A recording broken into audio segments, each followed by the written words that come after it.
Hello guys. आज मैं explain करूंगा काइजू नाउ 8 एपिसोड 1। ये एक मांगा सीरीज है। इसके एनिमे अभी तक चल रहा है, जो ऑनगोइंग है, बट जो बहुत टाइम लग रहा है। इसलिए मैं आपको ले लगाऊंगा इसका मांगा सीरीज, जो टेली बेस में आप मेरे चैनल पे पाओगे। इसके एनिमे भी आप ही मेरे चैनल में भी। तो चलिए आप शुरू करते हैं एपिसोड नाउ 1।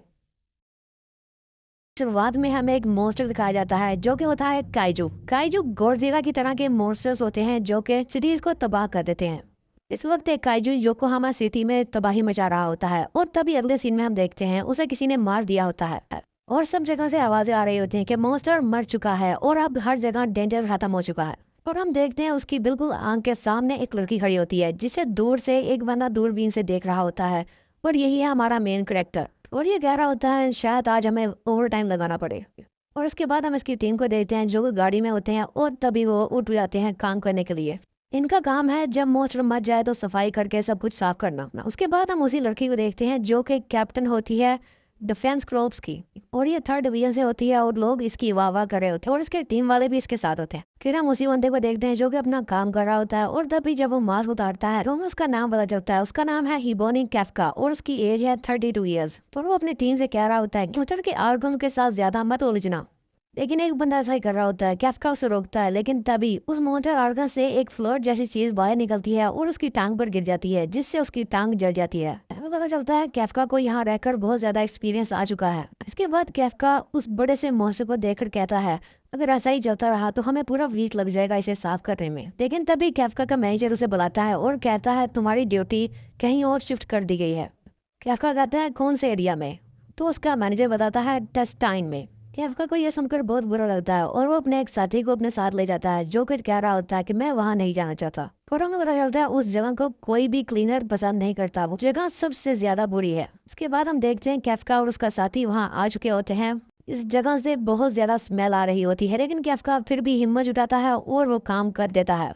उसके बाद हम कैफका के घर का सीन देखते हैं जहां वो अपने घर पहुंच जाता है और चाबी को दूर फेंक कर थका हुआ बेड पर जाकर गिर जाता है। वो कहता है मैं तो बहुत थक गया हूँ और अभी तक मेरे नाक में वो स्मेल आ रही है। इसके बाद वो सोने से पहले ब्रश करता है और टीवी देख रहा होता है जिसमें एक न्यूज चल रही होती है और उस न्यूज में वो थर्ड डिवीजन की कैप्टन के बारे में बता रहे होते हैं। कैफका उसे टीवी में देखकर कहता है वो एक कैप्टन भी है और अपनी ब्यूटी के साथ वो और भी पॉपुलर होती जा रही है। इसके बाद हमें कैफका का एक फ्लैशबैक दिखाया जाता है जिसमें हम दो बच्चों को देखते हैं जो कि काइजूस की वजह से मची तबाही को देख रहे होते हैं और कहते हैं हम दोनों एक साथ सभी काइजूस को खत्म कर देंगे। इसके बाद कैफका सोचता है कि पता नहीं मैं इस जगह पर क्यों रह गया, लेकिन फिर वो अपना मुंह मोड़ता है और कहता है मैं इस बारे में क्यों सोच रहा हूँ, मेरे पास वो सब कुछ है जो मैं चाहता हूँ और एक डिसेंट अपार्टमेंट। उसके बाद हमें उस कंपनी का सीन दिखाया जाता है जहाँ पर कैफा काम करता है। का नाम होता है प्रोफेशनल काइजू क्लीनर क्रॉप्स।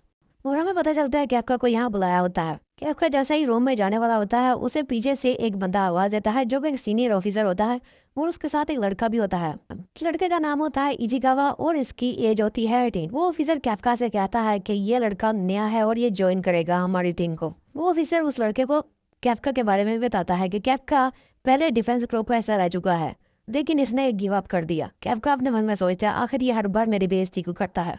और उसके बाद वो लड़का पूछता है कैफका से कि आखिर तुमने गिव अप क्यों किया। और कैफका थोड़ी देर सोचने के बाद उसे कहता है हम सब की एक लिमिट होती है और मुझे रियलाइज हुआ कि वही मेरी लिमिट है तो मैंने गिव अप कर दिया। वो कहता है अगर तुम मेरी जगह होते तो तुम भी कर देते, लेकिन तभी वो लड़का कहता है नहीं मैं नहीं करता, मैं यह समझने से पहले मर जाऊंगा और मैं यह समझना भी नहीं चाहता। ऐसा कहते ही वो यहाँ से चला जाता है। कैफका कहता है मैं जैसे भी रिस्पॉन्स करूँ लोग मुझे बुरा ही समझते हैं। इसके बाद हम देखते हैं कैफका और उसकी टीम काम पर जाने ही वाले होते हैं। ये मैनेजर उसे फिर से आवाज लगाता है और कहता है तुम्हारी फिर से शिफ्टिंग कर दी गई है, फिर से उसी जगह में की गई है। कैफका यह बात सुनकर खुद को कोसने लगता है और उसके बाद उसके पास आ कहता है क्यों, आखिर मैं ही क्यों, 2 दिन मैंने ऐसे ही काम किया उसमें। तो मैनेजर कहता है कि तुम उसमें अच्छे हो। और इस बार उसके साथ इचिगावा को भी जाना पड़ता है। और हम देखते हैं इशिकावा और वो काम करने के बाद एक दूसरे के पास बैठे होते हैं, उनके साथ और भी वर्कर्स होते हैं। लेकिन इशिकावा की पहले दिन काम करके बहुत बुरी हालत हो चुकी होती है। एवका से देखता है और मन में हंसते हुए कहता है पहले तो ये बड़ी बड़ी बातें कर रहा था, अब क्या हुआ। लेकिन उसके बाद वो उसे एक बोतल देता है जिसमें अच्छी खुशबू आ रही होती है। वो कहता है इसे जल्दी से लगा लो। इशिकावा कहता है मुझे इसकी जरूरत नहीं, लेकिन क्या उससे नाक बंद करने के लिए 2 पिल्स भी दे देता है और कहता है जल्दी इन्हें भी लगा लो। इचिकावा कहता है तुम क्या कर रहे हो, मुझे इसकी जरूरत नहीं है। लेकिन कैफका उसकी एक बात नहीं सुनता और जबरदस्ती उसके नाक में ये पिल्स घुसा देता है। उसके बाद हम देखते हैं उन सब ने काम पूरा कर लिया होता है। कैफका उन सबसे कह रहा होता है गुड वर्क एवरीवन, और फिर सारे वर्कर्स चले जाते हैं। लेकिन तभी उसके पीछे से इचिकावा आ जाता है। कैफका उसे देखकर कहता है तुम यहाँ क्यों आए हो, रिवेंज के लिए? और वो उससे फाइट करने के लिए तैयार हो जाता है। लेकिन इचिकावा उससे कहता है थैंक यू, मैं तुम्हारे बगैर आज का दिन भी गुजार नहीं सकता था। और इचिकावा की ये बात सुनकर कैफका बिल्कुल हैरान रह जाता है। इचिकावा कहता है मुझे बस यही कहना था, अब मैं चलता हूँ। और हाँ, एक और बात, डिफेंसिव क्रॉप डिपार्टमेंट ने रिक्वायरमेंट्स में एज को 32 साल से बढ़ाकर 33 साल तक कर दिया है, क्योंकि आजकल बर्थ रेट बहुत ज्यादा कम हो चुका है। लेकिन ये तुम्हारी लाइफ है, तुम इसका डिसीजन लोगे, मैं नहीं।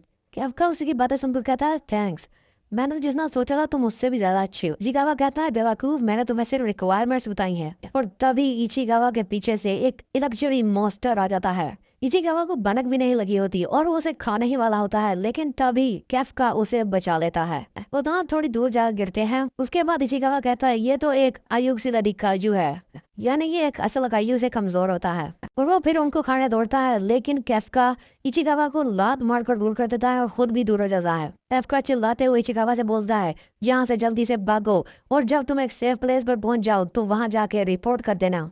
लेकिन इचिकावा कहता है कि वो उसे छोड़ के नहीं जाएगा। तो कैफका कहता है कि अगर हम दोनों भी पहुंच जाएं तो भी हम यही करेंगे। उसके बाद वो फिर से चिल्लाते हुए कहता है तुम यहाँ मरना नहीं जाओगे, तुम एक डिफेंसिव क्रॉप बनना चाहते हो ना। ये सुनकर इचिकावा अपना सर नीचे करता है और भाव से भाग जाता है, जिससे कैफका अकेला ही उस मॉन्स्टर के सामने रह जाता है। वो मॉन्स्टर उस पर अपने पंजे से हमला करता है और उसे काफी चोट आ जाती है। कैफका अपने मन में सोच रहा होता है तो क्या ये ऐसे एंड होगा। और उसके बाद उसे अपने पास की यादें आने लगती हैं। इसमें हम फिर से उन्हें दो बच्चों को देखते हैं। उनमें से एक होता है खुद कैफका और दूसरी होती है 3rd डिवीजन की कैप्टन शिरोमिना। अब ये दोनों छोटे से ये दोनों एक ही स्कूल में पढ़ते थे और इनका घर बार सब कुछ तबाह हो चुका था एक काइजू की वजह से। तब इन्होंने फैसला किया था कि ये काइजू को नहीं छोड़ेंगे। लेकिन जब कैफका सुनता है कि ये लड़की होकर भी कह रही है तो अगर तुम कैसे डिफेंसिव क्रॉप बन सकती हो, तो वो कहती है कैफका तुम भी तो एक स्कूल के बच्चे हो। जिसके बाद वो दोनों कहते हैं ठीक है, तो हम बैट लगाते हैं, कौन बनेगा कूल डिफेंसिव क्रॉप। हम फिर से प्रेजेंट का सीन देखते हैं जहाँ पर वो काइजू अपना हाथ मार कर फिर से उठाता है और हम देखते हैं इस हाथ के नीचे कैफका की टांग कुचली जाती है। कैफका को बहुत ज्यादा दर्द हो रहा होता है। वो कह रहा होता है मैंने ऐसे बनने का तो नहीं सोचा था। और वो काइजू कैफका को खाने ही वाला होता है कि तभी वहाँ आ जाता है इचिकावा और उसके सर पर डंडा मारकर कैफका को चिल्लाकर बताने लगता है अगर मैंने तुम्हें छोड़ दिया और यहाँ से भाग गया तो मेरा डिफेंसिव क्रॉप बनने का कोई फायदा नहीं होगा। और वो कहता है मैंने रिपोर्ट कर दी है। उसके बाद हम देखते हैं वो मॉन्स्टर उन्हें खाने ही वाला होता है कि तभी उस मॉन्स्टर के बॉडी में होल हो जाते हैं। उसके बाद उसकी बॉडी पूरी तरह से खत्म हो जाती है। कैफका और इचिकावा दोनों ये देखकर हैरान रह जाते हैं और हम देखते हैं यहाँ आ चुकी होती है जापान की 3rd डिवीजन डिफेंसिव क्रॉप और उसकी कैप्टन ने ही ये सब किया होता है। लेकिन जब वो कैफका को देखती है तो वो तभी मुंह मोड़ लेती है और कहती है दो लोग इन लोगों को संभालो और बाकी सब मेरे साथ आ जाओ। वो उसके बाद वो अपने लाइन पर बैठकर चली जाती है।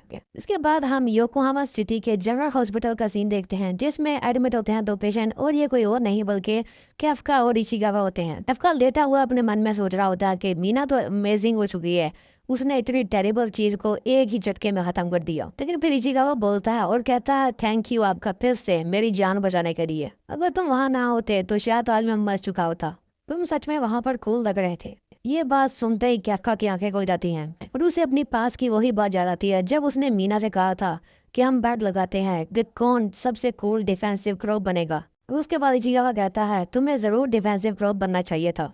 इस पर कैफका भी अपने सर पर मुक्का मारता है और खुद से ही कहता है कि कितनी देर तक तुम यही दिखाओगे कि तुम देख ही नहीं सकते। और वो इचिकावा से कहता है अब मैं फिर से जाऊंगा और डिफेंसिव क्रॉप को ज्वाइन करूंगा। लेकिन वो ऐसा कहता ही है कि तभी वो देखता है कि उसके सामने तो एक काइजू है जो कि उड़ सकता है और वो काइजू भी उसे देखकर कहता है कैफका चिल्लाने की कोशिश करता है, लेकिन इससे पहले कि वो चिल्लाता काइजू उसके मुंह में चला जाता है। लेकिन इचिकावा उसे हलचल करता हुआ देख लेता है और उसका पर्दा हटाकर देखता है और हम देखते हैं कैफका अब एक काइजू बन चुका होता है। इचिकावा उसे देखकर शौक रह जाता है। कैफका भी अपने आप को जब शीशे में देखता है तो वो भी शौक हो जाता है। इसके बाद वो दोनों एक दूसरे को देखकर चिल्लाने लगते हैं। लेकिन उसके बाद कैफका उससे कहने लगता है ये मैं हूँ, नहीं ये मैं हूँ कैफका। लेकिन जब इचिकावा पीछे मुड़कर देखता है तो एक ओल्ड मैन उसे देख रहा होता है और वो रिपोर्ट कर देता है। इसकी इचिकावा कैफका को याद आता है कि पिछले मॉन्स्टर को कैसे मार दिया गया था। इसलिए इचिकावा कहता है कैफका चलो यहाँ से भागते हैं। इसी के साथ हमारा एपिसोड 1 खत्म हो जाता है, जो कि बहुत ज्यादा सस्पेंस के साथ खत्म हुआ है। अगर वीडियो अच्छी लगी हो तो लाइक करें, सब्सक्राइब करें।